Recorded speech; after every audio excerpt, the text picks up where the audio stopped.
बिस्मिल्लाहिर्रहमानिर्रहीम। मेरे मोहतरम बुजुर्गों, दोस्तों और मेरे प्यारे हिंदुस्तानियों, एक बाबा जी है, बाबा रामदेव। अभी उन्होंने अपना एक शरबत लॉन्च किया। बहुत अच्छी बात है, बड़ी खुशी की बात है कि शरबत लॉन्च किया है। लेकिन उन्होंने एक शोशा छोड़ दिया। उन्होंने कहा रूह अफ़ज़ा के बारे में कि शरबत जिहाद। मैं बाबा जी से पूछना चाहता हूँ कि बाबा रामदेव, आप वही बाबा हैं जो मुसलमानों के बड़े बड़े इज्तिमा में जाया करते थे, बड़े बड़े जलसों में जाया करते थे। जमीयत उलमा हिंद के जलसों में, कई जलसों में मैंने आपको देखा है। और आप ये कहते थे कि मुसलमान मेरे भाई है। और मैं जब हरिद्वार से चला, लोगों ने पूछा कि आप मुसलमानों के बीच में जा रहे हो, कोई खतरा तो नहीं है? क्योंकि मैंने कहा कि वो मेरे भाई है। आप लोग शरबत जिहाद कहाँ से लेकर आ गए? रूह अफ़ज़ा 1906 से चला आ रहा है और इसका जायका, इसका टेस्ट वही जूगा तू आज भी है। हम छोटे छोटे से थे जब हम रूह अफ़ज़ा पिया करते थे, और आज भी वही टेस्ट है और उस दिन भी वही टेस्ट था।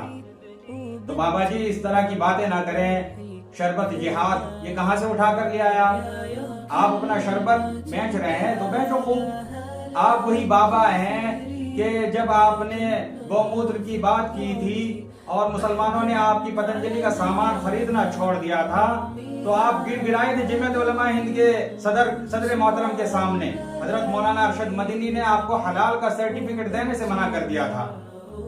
फिर आप हजरत मौलाना महमूद मदनी साहब से सर्टिफिकेट लेकर आए और आपने अपनी पतंजलि की जांच कराई कि हम गौमूत्र नहीं डालते इसमें, और हलाल का सर्टिफिकेट दे दीजिए। जब हजरत मौलाना महमूद मदनी साहब ने आपको हलाल का सर्टिफिकेट दिया।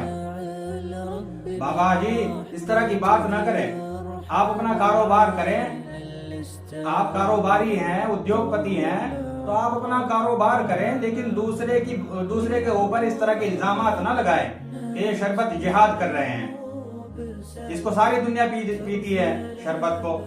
गुरुद्वारों में इसका इस्तेमाल होता है, मंदिरों में इसका इस्तेमाल होता है, मस्जिदों में इसका इस्तेमाल होता है।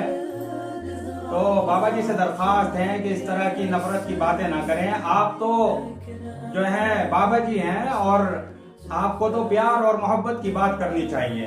कारोबारी आदमी तो वैसे भी नफरत की बात